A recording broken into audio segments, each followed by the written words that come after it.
ഇന്നത്തോടു കൂടി ഓണം സീരീസ് ഇവിടെ അവസാനിക്കുകയാണ്. അപ്പോൾ ഇത്രയും ദിവസം ഞങ്ങളുടെ വീഡിയോ കണ്ട എല്ലാവർക്കും നന്ദിയുണ്ട്. ഇത് ലാസ്റ്റ് ഡേ ആണ്, അതായത് ഇന്ന് തിരുവോണാണ്. രാവിലെ തന്നെ നമ്മുടെ സ്ഥിരം പരിപാടികൾ തുടങ്ങിയിട്ടുണ്ട്. എൻ്റെ കുളിയൊക്കെ കഴിഞ്ഞു, എണീറ്റപാട് കുളിച്ചു, എന്നിട്ട് പൂവിടാൻ നിന്നിട്ടുണ്ട്. എന്നിട്ട് നമുക്ക് അമ്പലത്തിൽ പോകണം. അപ്പം ഞാനും അമ്മയാണ് ഇന്ന് പൂക്കളത്തിന് ഉള്ളൂ. സാൻവിക്കുട്ടി ഇതിൻ്റെ സൈഡിൽ എവിടെയോ കിടന്ന് ഉറങ്ങുന്നുണ്ട്.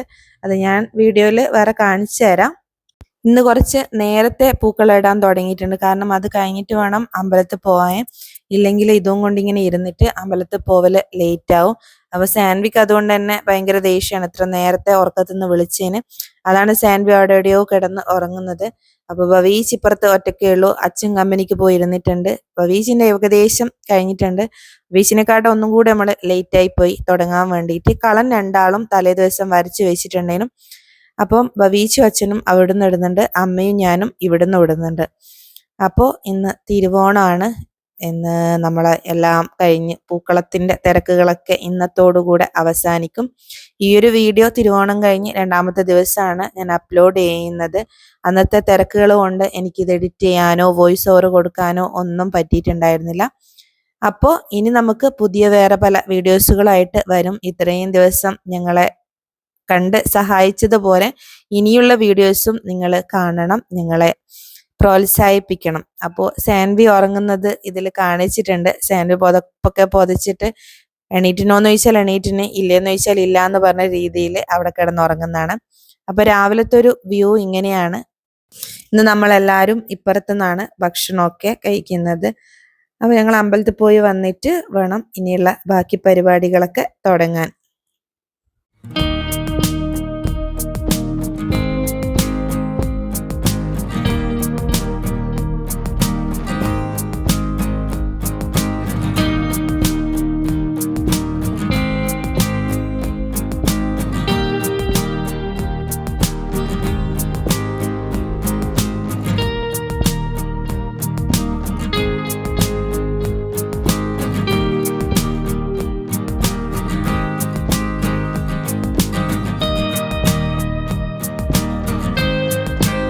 പൂക്കളൊക്കെ ഏകദേശം കഴിഞ്ഞ സമയത്ത് ഞാൻ ലാലോട്ടും അമ്മയും അച്ഛനും സാൻവിയും വസുവും കൂടെ അമ്പലത്തിൽ പോവാണ്. ഭവീച്ചിയും വികയും അമ്പലത്തിൽ വരുന്നില്ല. അപ്പോൾ ഞങ്ങൾ റെഡി ആയിട്ടുണ്ട്. അപ്പോൾ ഞങ്ങൾ പോകുന്നത് മുത്തപ്പൻ്റെ അമ്പലത്തിലേക്കാണ്. ഏതോ ഒരു ഓണത്തിന് മുത്തപ്പൻ്റെ അമ്പലത്തിൽ പോയതിന് ശേഷം ഏതാണ്ട് ഒരു 2-3 കൊല്ലമായിട്ടുണ്ടാവും. ആ ഒരു പ്രാവശ്യം മുത്തപ്പൻ്റെ അമ്പലത്തിൽ പോയതിന് ശേഷം ഞങ്ങൾ എല്ലാ ഓണത്തിനും വിഷുവിനും മുത്തപ്പൻ്റെ അമ്പലത്തിലാണ് പോവാറ്. അതെന്താണെന്ന് അറിഞ്ഞൂടാ, അങ്ങനെ തന്നെ കണ്ടിന്യൂ ചെയ്തിട്ടുണ്ട്. ഏതോ ഒരു തവണ അപ്രതീക്ഷിതമായിട്ട് പോയതാണ്. അതിന് ശേഷം എല്ലാ ഓണവും വിഷുവും ഞങ്ങൾ അവിടെ പോയിട്ടുണ്ട്. അപ്പോൾ ഞങ്ങൾ എല്ലാവരും കൂടെ പോകുന്നതാണ്. അപ്പോൾ പോകുന്ന സമയത്ത് വേറൊരു സംശയമില്ല, എങ്ങോട്ടേക്കാണ് പോകുന്നത് എന്നുള്ളൊരു സംശയമില്ല. ഓണത്തിനും വിഷുവിനും മുത്തപ്പൻ്റെ അമ്പലം.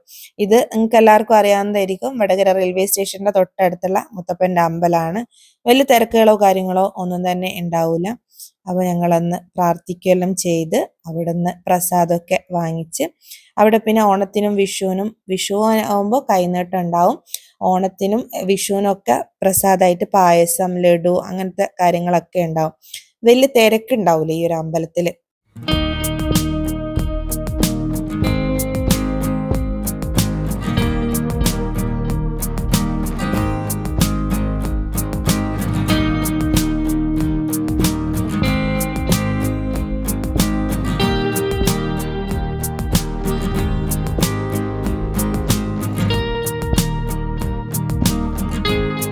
അപ്പോൾ ഞങ്ങളെല്ലാവരും അവിടുന്ന് പായസമൊക്കെ വാങ്ങി അവിടുന്ന് അതും കുടിച്ച്. അപ്പോൾ ഞങ്ങൾ വരുന്ന വഴിയിൽ നമ്മുടെ ഇന്ന് നബിദിനാണ്. അപ്പോൾ അതിൻ്റെ പായസം കൂടെ കൊടുക്കുന്നുണ്ടെങ്കിലും ഇത് മാക്കൂല തന്നെ നമ്മളെ റോഡിലാണ്, നമ്മളെ വീടിനടുത്താണ്. അപ്പോൾ പോകുന്ന സമയത്ത് ഇവർ നമ്മളെ വിളിച്ചിട്ടുണ്ടെങ്കിൽ അന്നേരം പറഞ്ഞ് പോയിട്ട് വരാം, അമ്പലത്തിൽ പോയിട്ട് വന്നിട്ട് കഴിക്കുകയെല്ലാം ചെയ്യാം. അപ്പോൾ ഇത് നമ്മളെ ആഷിതയാണ്, എൻ്റെ ഫ്രണ്ടാണ്. അപ്പോൾ എൻ്റെ പല വീഡിയോസുകളിലും കാണുന്ന ഒരു വീടിൻ്റെ ബാക്ക്ഗ്രൗണ്ട് ഇവളുടേതാണ്. അപ്പോൾ ഞങ്ങളെല്ലാവരും കൂടെ നമ്മൾ അവിടെ നിന്ന് പായസം കുടിക്കുന്ന സമയത്ത് പറഞ്ഞ് റാലി വരുന്നുണ്ട്, അതും കൂടെ കഴിഞ്ഞിട്ട് പോവാൻ. എന്നാ പിന്നെ നമ്മളും പറഞ്ഞ് അതെല്ലാം കഴിഞ്ഞിട്ട് പോവാൻ, എന്തായാലും വന്ന് നിന്നതല്ലേ, ഇതൊക്കെ കണ്ടിട്ട് അങ്ങ് പോവാൻ. അപ്പോൾ ചെറിയ കുട്ടികളിങ്ങനെ ദഫ്മുട്ടും ഫ്ലവർ ഷോ ഒക്കെ ആയിട്ട് വരുന്നുണ്ട്. അപ്പോൾ ഇവർക്ക് ഇവിടുന്ന് പായസമൊക്കെ കൊടുക്കും. അതിനിടയിൽ നമ്മളും പായസം എല്ലാം കുടിച്ച് തിരിച്ച് വീട്ടിലെത്തി. അപ്പോൾ രാവിലത്തെ ചായ നമ്മൾ വരുമ്പോഴത്തേക്ക് ഭവീച്ചെല്ലാം റെഡിയാക്കി വെച്ചിട്ടുണ്ടേനും കള്ളപ്പവും ചിക്കൻ കറിയും പുട്ടും ചെറുപയറും ഒക്കെയാണ്. അപ്പോൾ ഇന്ന് നമ്മൾ പിന്നെ രാവിലെ മുതലേ ചിക്കൻ ആയിരിക്കുമല്ലേ. നമ്മളെ വടകര, കോഴിക്കോട്, ആ കണ്ണൂർ ഏരിയകളിലൊക്കെ സദ്യകൾ കുറവായിരിക്കും. ബിരിയാണി, ചിക്കൻ ഇത് തന്നെയായിരിക്കും കൂടുതൽ. മത്സ്യമാംസാദികളുടെ ഒരു കളിയായിരിക്കും. എപ്പോഴും വിചാരിക്കും ഓണസദ്യയൊക്കെ ഉണ്ടാവണമെന്ന്. പക്ഷെ തിരിഞ്ഞു മറിഞ്ഞ് എങ്ങനെയെങ്കിലും അത് ബിരിയാണിയിലേക്കാവും. അപ്പൊ ഇന്ന് നമ്മളെ ബിരിയാണി ഫിഷ് ബിരിയാണിയാണ്, അതായത് നല്ല മീൻ ബിരിയാണി. അപ്പൊ മീനൊക്കെ അമ്മയും ഭവീശയും കൂടെ മസാലയൊക്കെ പുരട്ടി വെച്ചിട്ടുണ്ട്. ഞാൻ പിന്നെ എൻ്റെ സെറ്റ് സാരി എന്തായാലും കൊളായിന് ഒന്നുകൂടെ അങ്ങ് കൊളായിക്കോട്ടെ എന്ന് വിചാരിച്ചിട്ട് അത് അയച്ചു വെക്കാണ്ട് നല്ല എന്താ പറയുക ട്രഡീഷണൽ ആയിട്ട് തന്നെ ഉള്ളിയൊക്കെ അരിയുന്നുണ്ട്. ഇതൊക്കെ അരിഞ്ഞു കഴിഞ്ഞ ശേഷമാണ് ഞാൻ പോയിട്ട് ഡ്രസ്സൊക്കെ മാറ്റുന്നത്. അപ്പൊ ഭവീശ് ഇങ്ങനെ അടപ്രഥമൻ, അമ്മയും ഭവീശയും കൂടെ അടപ്രഥമൻ ഉണ്ടാക്കുന്നുണ്ട്. ഞാൻ അവർക്ക് വേണ്ട എല്ലാവിധ സഹായങ്ങളും ചെയ്തു കൊടുക്കുന്നുണ്ട്.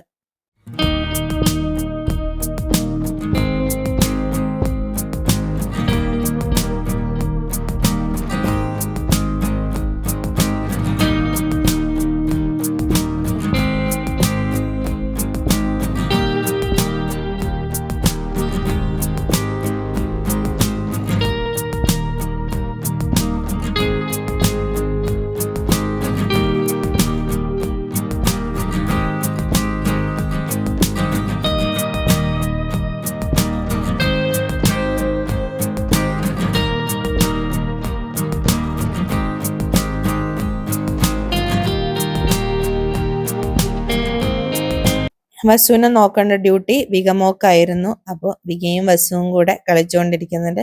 അതിനിടയിൽ അക്കു വന്നു, അമ്രക്കുട്ടി വന്നു, അമ്ന വന്നു, ഇവരൊക്കെ വന്നു. ഇവരൊക്കെ വെള്ളം കുടിക്കുന്ന. ഇനി പിള്ളേർക്ക് വേഗം ചോറ് കൊടുക്കാന്ന് വിചാരിച്ച്. എന്നാലേ അടുത്തടുത്ത ട്രിപ്പുകളിലായിട്ട് നമ്മൾ ഭക്ഷണം എല്ലാം വേഗം കഴിയുള്ളൂ. അമ്മ ബിരിയാണിയൊക്കെ എടുത്ത് വെക്കുന്നുണ്ട്.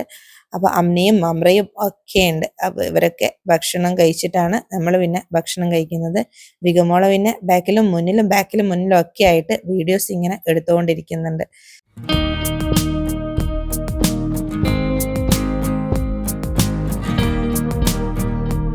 കൂട്ടങ്കാലത്തുനിന്ന് മ്യൂസിക്കൽ ചെയറും അപ്പം കടിയെല്ലാം കണ്ടതിന് ശേഷം സാൻവിക്ക് ഭയങ്കര ആഗ്രഹം വീട്ടിലും അത് സെറ്റ് ചെയ്യണം എന്നുള്ളത്. പക്ഷെ 4 കസേരയിൽ ഇരിക്കാൻ ആളില്ലാത്ത നമ്മളെങ്ങനെ മ്യൂസിക്കൽ ചെയറിലും നടക്കും. അപ്പൊ ഞങ്ങളിങ്ങനെ മ്യൂസിക്കൽ ചെയറിന് വേണ്ടിയിട്ട് ആൾക്കാർ ഇങ്ങനെ തപ്പിക്കൊണ്ടിരിക്കുന്നതാണ്. അപ്പൊ അപ്പുറത്ത് സുരേഷേട്ടനെയും അക്കൂനെയും സുരേഷിനെയും ഒക്കെ വിളിച്ചിട്ടുണ്ട്. അതിനിടയിൽ നമ്മളൊന്ന് ഓടി നോക്കി, ഓടി ഇരിക്കാനുള്ള ആളില്ല. അപ്പോൾ സാൻവി 2 ദിവസമായിട്ട് അതിന്റെ പ്രിപ്പറേഷനിലായിരുന്നു. എഴുതലും മത്സര ഇനങ്ങൾ കണ്ടെത്തലും ഒക്കെ ആയിരുന്നു. അപ്പൊ സാൻവിന്റെ ഒരു ആഗ്രഹം എന്ന് വിചാരിച്ചിട്ട് നമ്മളും കൂടിക്കൊടുത്ത് അങ്ങനെ എല്ലാവരും കൂടെ വന്നിട്ട് നമ്മളും നടത്തി ഒരു മ്യൂസിക്കൽ ചെയറും സുന്ദരിക്ക് പൊട്ടുതൊടലും ലെമൺ സ്പൂണും ഒക്കെ. അപ്പൊ അതിന്റെ വീഡിയോസുകളാണ് ഇതൊക്കെ ഉള്ളത്. അപ്പൊ ഞാനിതൊന്ന് സ്പീഡ് ചെയ്തിട്ടാണ് ചെയ്യുന്നത്.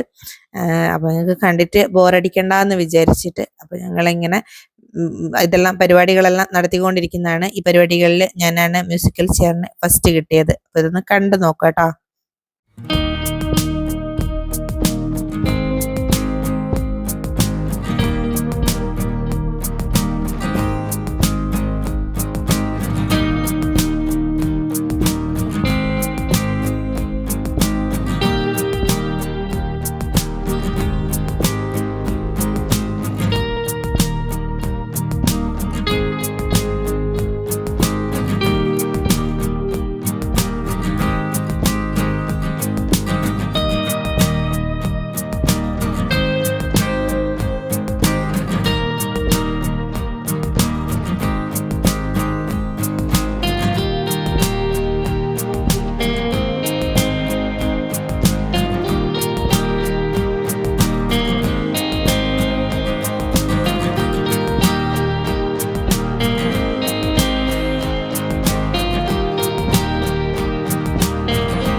ലെമൺ സ്പൂണിന് ഫസ്റ്റ് ട്രിപ്പിന് വികയും രണ്ടാമത്തെ ട്രിപ്പിന് ഭവീച്ചിയും കൊണ്ടുപോയി സമ്മാനങ്ങളൊന്നുമില്ല. ഇനി അടുത്ത കൊല്ലം കുറച്ചുകൂടെ ഗ്രാൻഡ് ആയിട്ടുള്ള പരിപാടികൾ നടത്താം.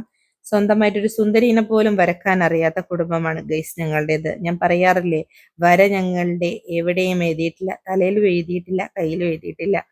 അപ്പോൾ എങ്ങനെയൊക്കെയോ ഒരു സുന്ദരീനെ വരച്ചു കൊടുത്തിട്ടുണ്ട് സാൻവിക്ക് വേണ്ടിയിട്ട്. പൊട്ടുകുത്തല മത്സരത്തിൽ അനീഷേട്ടനാണ് ഫസ്റ്റ് പ്രൈസ് അടിച്ചത്. അപ്പോൾ ഞങ്ങളിങ്ങനെ ഒരു സന്തോഷം അത്രയേ ഉള്ളൂ. പിന്നെ ആൾക്കാരില്ലാത്തത് കൊണ്ടുള്ളൊരു വിഷമം ഞങ്ങൾക്കുണ്ട്.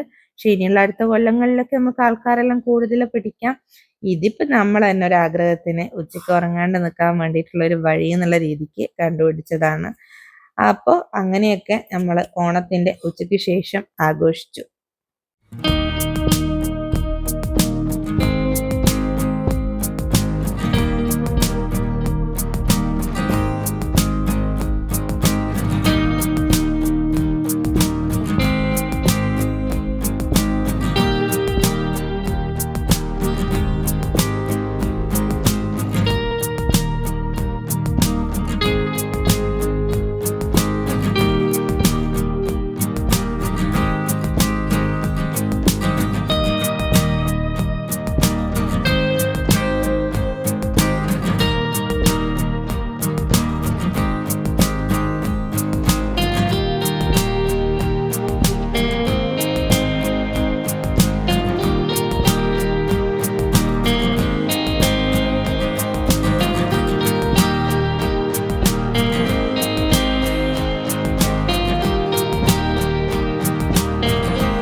ഇനി ഓണക്കലാശക്കൊട്ടാണ്. വേറെയുടേതല്ല, നമ്മളെ വിഹാന്റതും തെന്നലിൻ്റെതും.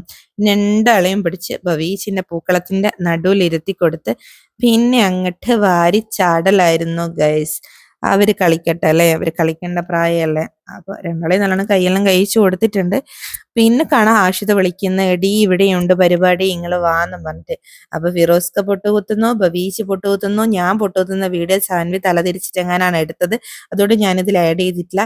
ഈ പൊട്ടുകുത്തലില് ബബീച്ച് കണ്ടിനോ ഇല്ലയോ എന്ന് അറിഞ്ഞൂടെ, നേരെ നടുവിൽ തന്നെ പൊട്ടുകുത്തി കൊടുത്തിട്ടുണ്ട്. അപ്പൊ അവിടുന്ന് കുറച്ച് നേരം പരിപാടിയിലെല്ലാം പങ്കെടുത്ത് ഇവര് പ്രൈസ് എല്ലാം ഉണ്ടാക്കി വെച്ചിട്ടുണ്ടെങ്കിൽ ഇവര് ഫുൾ സെറ്റ് ആയിട്ടാണ് പരിപാടി നടത്തിയത്. നമ്മളെ പോലെ ലോക്കൽ പരിപാടിയെല്ലാം നടത്തിയത് ഇവര്. അപ്പൊ സാൻവിക്കുള്ള സമ്മാനം കിട്ടിയിട്ടുണ്ട്, ബവീച്ചിന് സമ്മാനം കിട്ടിയിട്ടില്ല എന്ന് പറയുന്നത് കേട്ടിട്ടുണ്ട്. ആഷിത എന്തോ മൂക്കിലോ ചുണ്ടിലോ എങ്ങാനാണ് പൊട്ടുകുത്താൻ വരുന്നത്. അപ്പൊ അവിടെ നിന്നും പരിപാടികളിലൊക്കെ പങ്കെടുത്ത് നമ്മൾ പിന്നെ തിരിച്ച് വീട്ടിലേക്ക് തന്നെ പോന്ന്. അപ്പോൾ ഓണത്തിന്റെ ഉച്ചയ്ക്ക് ശേഷമുള്ള വൈകുന്നേരങ്ങൾ ഇങ്ങനെയായിരുന്നു. പിന്നെ സാൻവിയും അമ്രയെല്ലാം ഇങ്ങനെ കളിക്കുന്നുണ്ട്. രാത്രിയാകുമ്പോൾ വിജീഷേട്ടനും വിഭീഷും കുറച്ചു നേരം വന്നിരുന്ന് ഓരോട് സംസാരിച്ച് നമ്മളെ ഓണം അങ്ങനെ അങ്ങ് കഴിഞ്ഞു. അപ്പൊ ഇതൊക്കെ തന്നെയാണ് ഇന്നത്തെ വിശേഷങ്ങൾ.